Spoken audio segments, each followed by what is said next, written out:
นี้ทุกคนฮอตน้ำเซเลนองแล้วเด้อบรรทุกสาวสุกอาบน้ำแล้วเด้อทุกคนเดี๋ยวสาวสุกกับสภาทุกคนอาบน้ำกันเด้ออาบน้ำค่ะก่อนทุกคน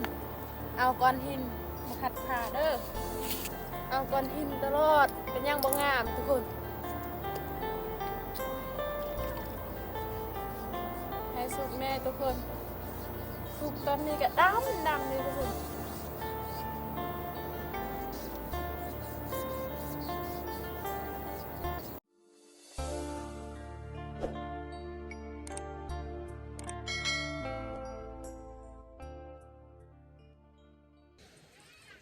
สบายดีทุกคนมื้อนี้สาวสุกะสิพาทุกคนไปอาบน้ำกันเด้อเพราะว่าตอนเช้าสาวสุกะสิไปอาบน้ำทุกคนตอนแรงสาวสุกะบ่ได้อาบเลยเพราะสุกะนอนประมาณ4 โมงเลยทุกคนสุกะเมื่อยนอนหลับเลยตอนนี้สาวสุกะสิไปอาบน้ำตอนเช้าอีกเลยทุกคนเดี๋ยวสาวสุกะสิพาทุกคนไปอาบน้ำกันเด้อว่าสาวสุกะสิอาบได้บ่เนาะว่าอากาศก็เย็นทุกคนแต่สุกะเคยอาบน้ำตอนเช้าเลยก็เลยว่าไปอาบน้ำมีสาวสุกะสิเกมไปอาบน้ำเลยทุกคนกะสิเกมก็กะสิไปอาบน้ำเลยทุกคนการเดินทุกคนเดียวสุกะสิพาทุกคนไปอาบน้ำกันเด้อ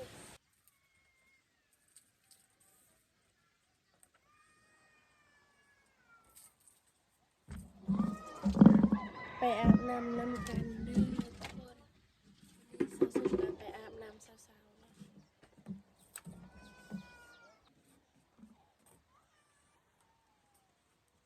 เด้อทุกคนมื้อนี้สาวสุกะไปอาบน้ำสาวๆเนาะมีสาวสุกะสิลงจากเรือนเลยทุกคน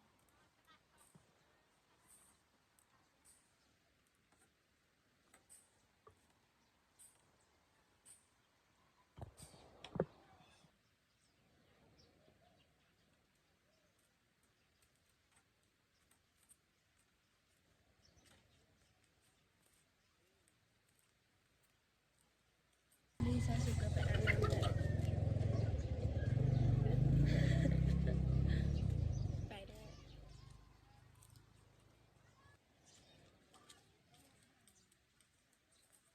ไปอาบน้ำกันเด้อทุกคนตอนนี้สุกะไปอาบน้ำเลยตอนนี้เช้าๆตาสุกสิอาบได้บ่ทุกคนน้ำทุกคนบรรยากาศเย็นทุกคนกาสิหนาวเลยทุกคน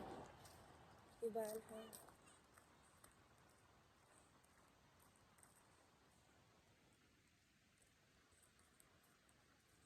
ฮอดน้ำเซละนองแล้วฮอดบันสุกเคยอาบน้ำแล้วทุกคนน้ำเซละนองเมืองแขวงสะวรรณเขตเมืองนองบ้านพักศรีเด้อทุกคน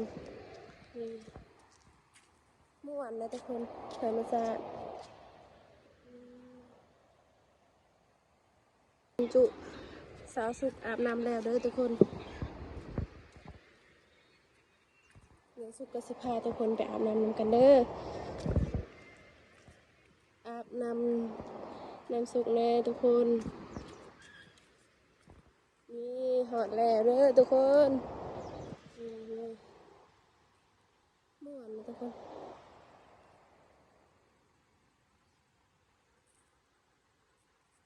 แล้วเด้อทุกคนน้ำเสร็จแล้วน้องแล้วเด้อตอนนี้สาวสุกะมาอาบน้ำเด้อทุกคนตอนนี้สาวสุกะ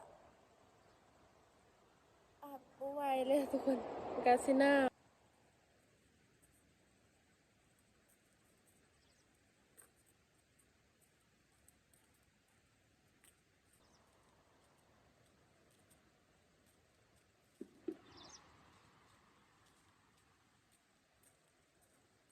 นี่ทุกคนฮอตน้ำเสร็จแล้วน้องแล้วเด้อบรรทุกสาวสุกอาบน้ำแล้วเด้อทุกคนเดี๋ยวสาวสุกะสิพาทุกคนมาอาบน้ำกันเด้อ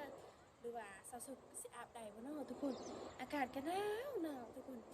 สุกอะเคยอาบน้ำตอนเช้าไอ้ทุกคนตอนแรงก็อาบตอนเช้าอาบแต่ค่าสุกบ่อาบนี่มันคันนี่เลยทุกคนเบิ่งสาวสุกบ่ได้อาบน้ำตอนแรงเลยคันนี่โอ้โหทุกคนเลยจนนอนบ่หลับเลยทุกคนแต่สุกอะเป็นไข้ก็เลยว่าบ่อาบเลยทุกคนมีสาวสุกอะสิไปอาบน้ำนำกันเด้อเดี๋ยวสุกะสิพาทุกคนทำนี่สุกะสิมาอาบน้ำนำทุกคน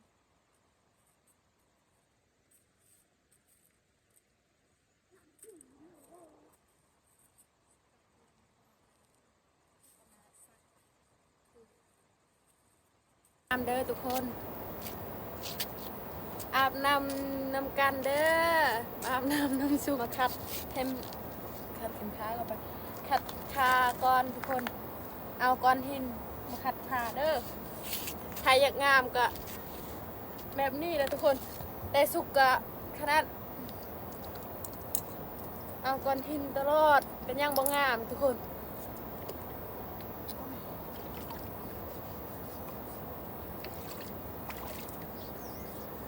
มาซอยขัดให้สุกแม่ทุกคนสุกตอนนี้ก็ดำนี่ทุกคน